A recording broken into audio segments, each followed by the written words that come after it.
AP CM చంద్రబాబుపై మాజీ కేంద్ర మంత్రి కాంగ్రెస్ సీనియర్ నేత చింతామోహన్ కీలక వ్యాఖ్యలు చేశారు. చంద్రబాబు తనకు 50 ఏళ్ల నుంచి తెలుసని, ఆయనకు ఉన్నంత లక్కు ఎవరికీ లేదని ఆయన తెలిపారు. చంద్రబాబు చాలా అదృష్టవంతుడని అన్నారు. దేశ రాజకీయాలు ఇప్పుడు చంద్రబాబు చేతిలో ఉన్నాయని అన్నారు.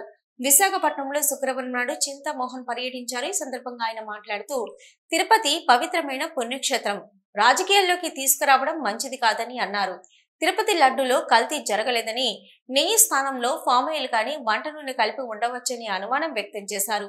తిరుపతి లడ్డు మీద సీఎం చంద్రబాబు మాట్లాడకూడదని అన్నారు.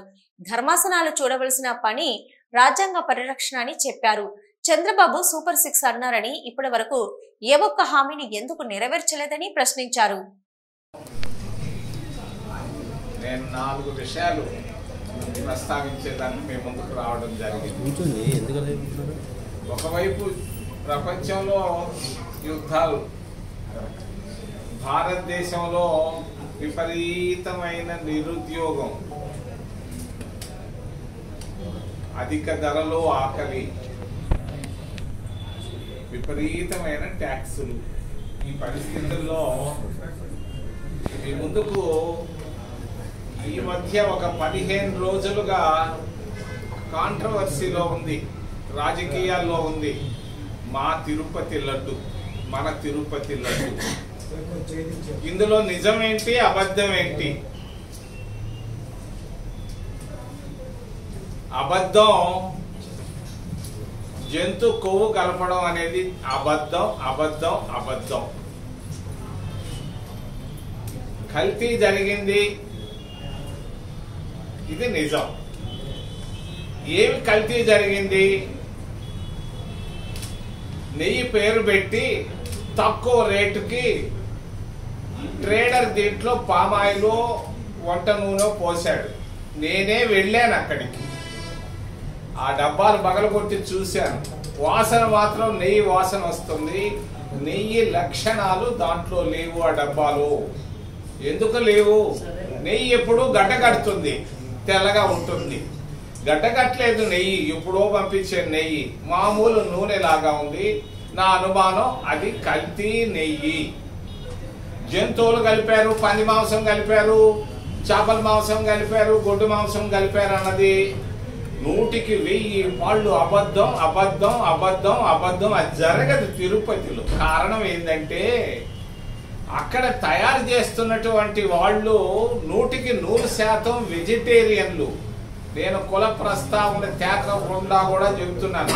చేస్తున్నటువంటి వాళ్ళు అందరూ బ్రాహ్మణులు. అక్కడ జరిగే ప్రశ్నే లేదు ఇటువంటిది. అది ఒకప్పుడు 25 రూపాయలు ఉండింది లడ్డు, 50 రూపాయలకు పెరిగింది. ఈరోజు ఆవుతో నిజమైనటువంటి కల్తీ లేనటువంటి ఆవు నెయ్యితో లడ్డు తయారు చేయాలి. అంత పరిమాణంలో అంటే 100 రూపాయలు పడుతుంది. మా వాళ్ళు కూడా ఇవన్నీ గమనిస్తుంటారు, ధరలు, మరి వస్తువులు.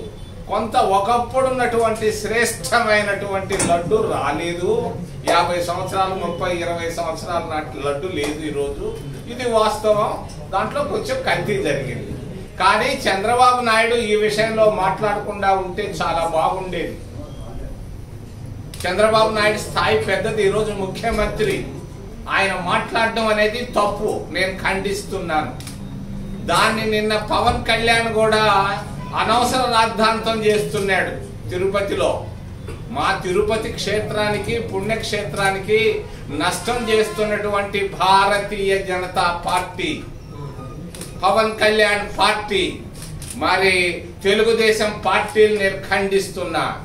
ఈ పుణ్యక్షేత్రంలో రాజకీయాలు వద్దు. ఇది అయోధ్య కాదు, ఇది పవిత్రమైనటువంటి మరి 100 కోట్ల మంది విశ్వాసం, భక్తి, మరి నమ్మకం ఉన్నటువంటి ప్రాంతాన్ని మీరు అపవిత్రం చేయడం అనేది తప్పు, నేను ఖండిస్తున్నా. మరి ఈరోజు సుప్రీంకోర్టులో ఉంది. ఏం చేయగలదు సుప్రీంకోర్టు? ఎప్పుడో సంవత్సరాల క్రితం కల్తీ వచ్చుంటే ఈరోజు ఏం చేయగలదు? ధర్మాసనాలు పని కాదు ఇది. ధర్మాసనాలు చూడాల్సింది దేశంలో భారత రాజ్యాంగం. రాజ్యాంగ పరిరక్షణ. అంతేగాని ఏదో ఎవడో పిటిషన్ వేయగానే దాన్ని స్వీకరించడం, దాని గురించి మాట్లాడడం ఆపడం మంచిది.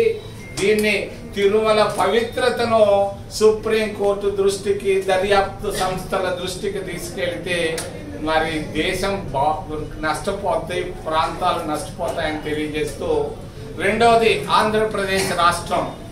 చంద్రబాబు నాయుడు ముఖ్యమంత్రి 100 రోజులు దాటిపోయింది.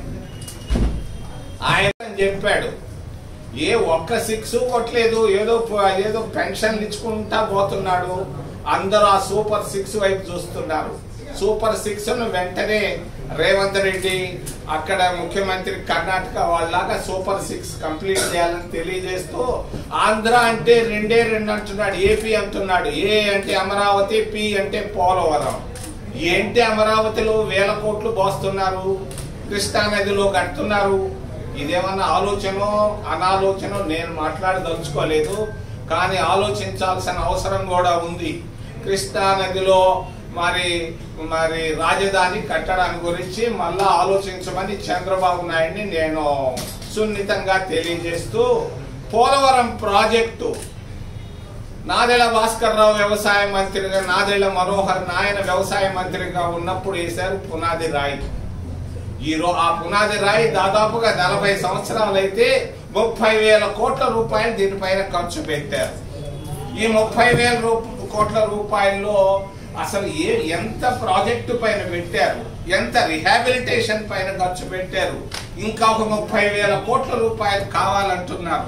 నేను అడిగాను చంద్రబాబు నాయుడు క్రితంలో వచ్చినప్పుడు, మరి రాజశేఖర్ రెడ్డి ఎంత ఖర్చు పెట్టాడు, చంద్రబాబు నాయుడు ఎంత ఖర్చు పెట్టాడు, కిరణ్ కుమార్ రెడ్డి ఎంత ఖర్చు పెట్టాడు, జగన్మోహన్ రెడ్డి ఎంత ఖర్చు పెట్టాడు, ఈ లెక్కలు తెలియాల్సిన అవసరం ఉంది.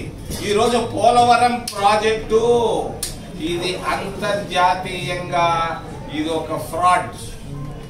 నేను చెప్తున్నాను ధైర్యంగా, ఇది ఒక ఫ్రాడ్.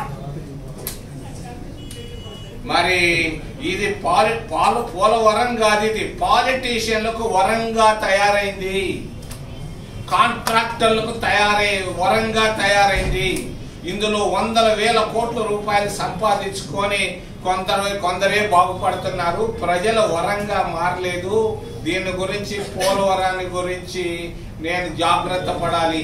అక్కడ కాళేశ్వరం ప్రాజెక్టు పైన ఎంక్వైరీ జరుగుతుంది, ఇక్కడ ఎందుకు జరగటం లేదు?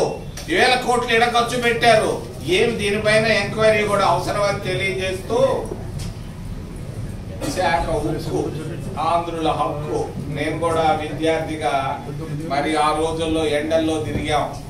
అమృతరావు దీక్షలు నాకు బాగా గుర్తుంది. బ్రహ్మానంద రెడ్డి మరి ఇందిరాగాంధీల సమక్షంలో పునాది రాయి వేశారు, పూర్తి చేశారు విశాఖ ఉక్కు.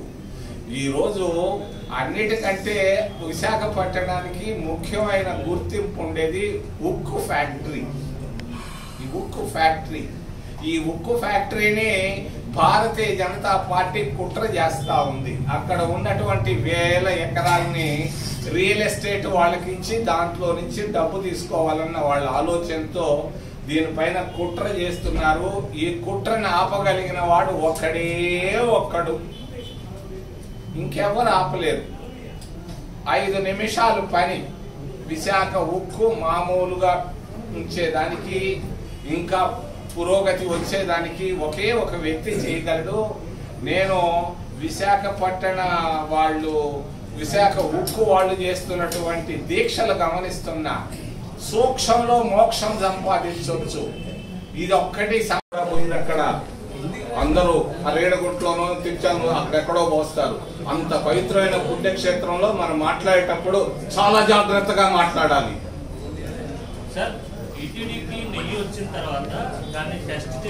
క్రితం బోర్డు నేను కాదు, కానీ నేను తిరుపతి వాసిగా నా పవిత్రతను నేను కాపాడుకునే దానికి వచ్చాను. మా లడ్డు మంచిదని చెప్తున్నా, పవిత్రమైంది మా లడ్డు. మా లడ్డు ఆక్షేపణలకు అది ఏమాత్రం లేదు, స్థలం లేదు. సీఎం స్థాయిలో ఉన్న చంద్రబాబు ఆయన కూడా 100 తప్పులు చేశాడు లేవయ్యా. ఇది తప్పు, నేను చెప్తున్నాను. చంద్రబాబు నాయుడు చేసింది తప్పు. ఇప్పుడు ఒప్పని చెప్పాను, తప్పది.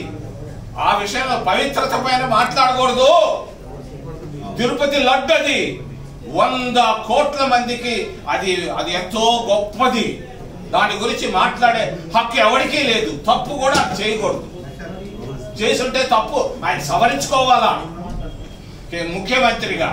అంతేగాని మైక్ తీసుకొని మాట్లాడితే జగన్మోహన్ రెడ్డిని దెబ్బ కొట్టాలా నీకు ఉంది, కోర్టులో ఉంది కదా, బెయిల్ తీసేస్తే వెళ్తాడు కదా జైలుకి.